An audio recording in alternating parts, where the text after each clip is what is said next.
दोस्तों, इजराइल अब ईरान के ऊपर किसी भी वक्त हमला कर सकता है।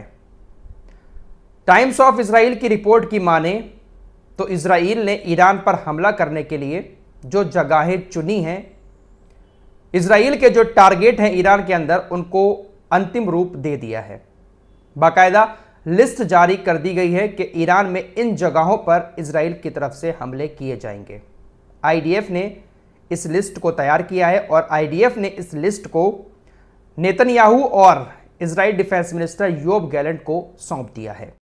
टाइम्स ऑफ इजराइल की रिपोर्ट के मुताबिक इस लिस्ट में ईरान के टारगेट हैं कि कहां कहां पर हमले होंगे। साथ ही साथ इस पूरी लिस्ट में यह बातें भी लिखी गई हैं कि जो आसपास के देश हैं जिनके जरिए ही हम ईरान तक पहुंच सकते हैं, उनसे बातचीत जो की गई है वो भी इस लिस्ट में शामिल की गई है कि किस तरीके से हम ईरान तक पहुंच सकते हैं।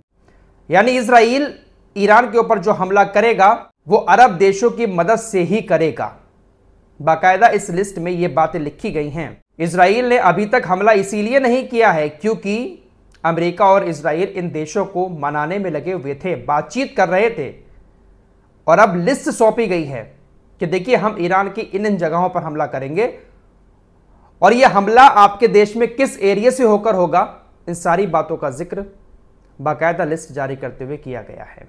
टाइम्स ऑफ इजराइल की रिपोर्ट के मुताबिक जो लिस्ट जारी की गई है उसमें टारगेट साफ कर दिए गए हैं इजराइल की तरफ से कि ईरान की इन जगहों पर हमला किया जाएगा। हालांकि अभी इन टारगेट्स के बारे में अमेरिका को अपडेट नहीं किया गया है कि हम ईरान में इन जगहों पर हमला करने वाले हैं।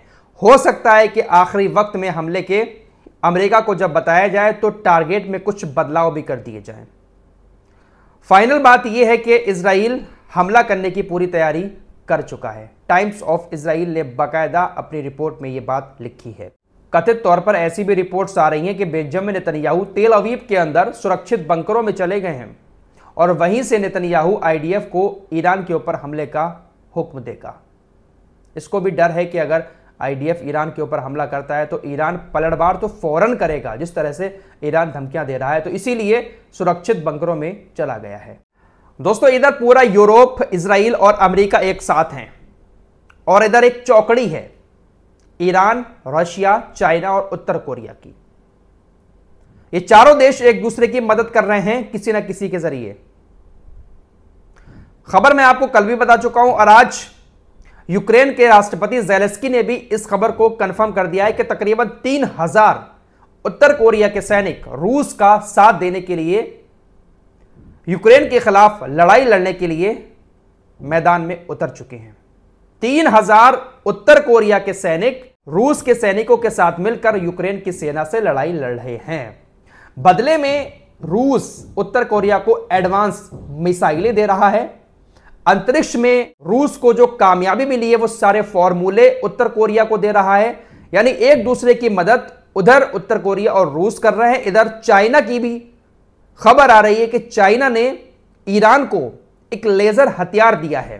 चीन के इस लेजर हथियार का नाम है एंटी ड्रोन लेजर हथियार। कथित तौर पर कुछ तस्वीरें सामने आई हैं जिसमें ईरान के अंदर चीन के इस एंटी ड्रोन लेजर हथियार को देखा गया है। चीन का यह जो एंटी ड्रोन लेजर हथियार है, यह 4 किलोमीटर दूर से आने वाले ड्रोन को लेजर के जरिए मार सकता है।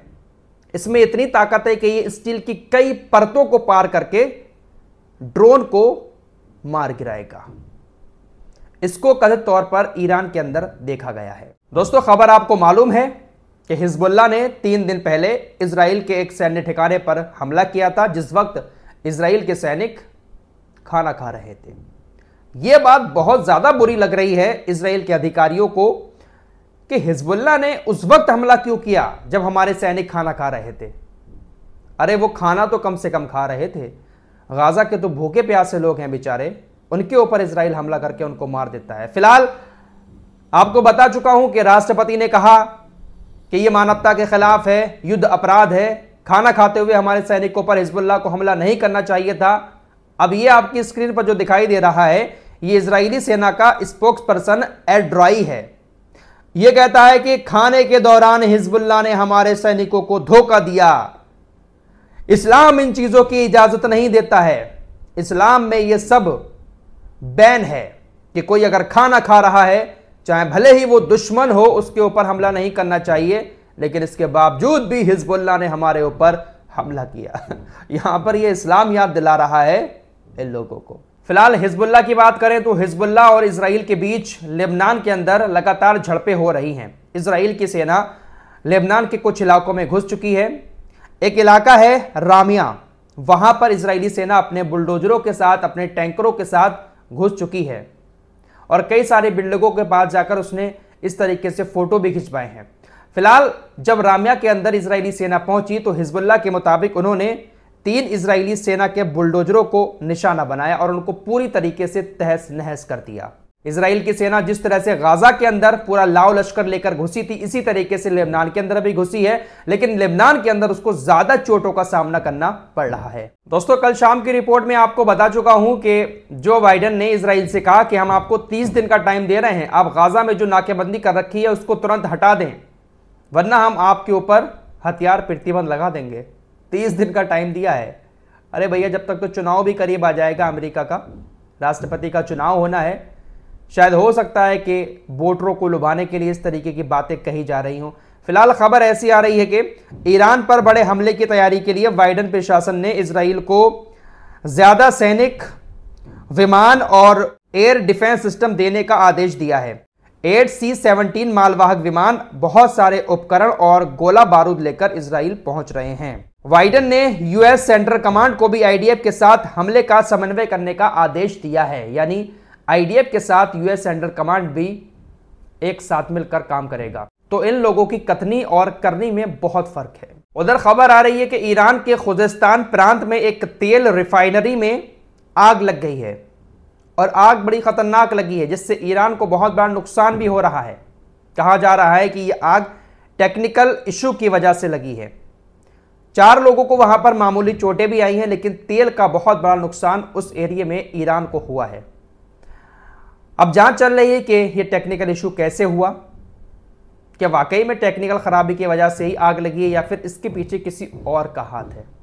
जांच चल रही है। दोस्तों, ईरान भी अब इजरायली मोसाद की तरह कुछ काम करना शुरू कर चुका है। जिस तरीके से इजराइल का मोसाद एजेंट हायर करके लोगों को मरवाता है, इसी तरीके से अब ईरान भी इजरायली यहूदियों को ही हायर कर रहा है। 2 दिन पहले आपको खबर बताई थी कि 2 इजरायली यहूदियों को इजराइल की पुलिस ने गिरफ्तार किया, जिनको ईरान ने कुछ लोगों को मारने के लिए उनको हायर किया था पैसे देकर। आज भी इजरायली सुरक्षा बलों ने एक शख्स को गिरफ्तार किया है जो इजराइल का ही था। ईरान ने इजराइल के नागरिक को इजराइल के अंदर एक सीनियर अधिकारी की हत्या करने के लिए $1 लाख का ऑफर दिया है।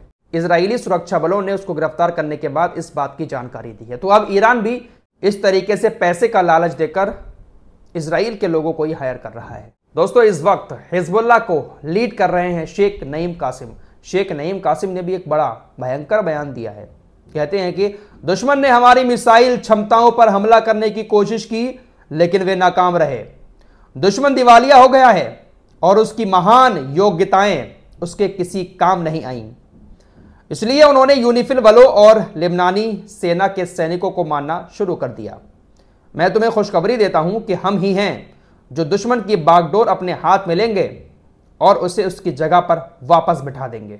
चूंकि इजरायलियों ने पूरे लेबनान को निशाना बनाया, इसलिए हमें भी ज़ायोनी शासन के किसी भी बिंदु को निशाना बनाने का अधिकार है। हम जो भी बिंदु सही समझेंगे उसे चुनेंगे, यानी कहीं पर भी हिजबुल्लाह हमले करेगा, ऐसा कहना है शेख नईम कासिम का।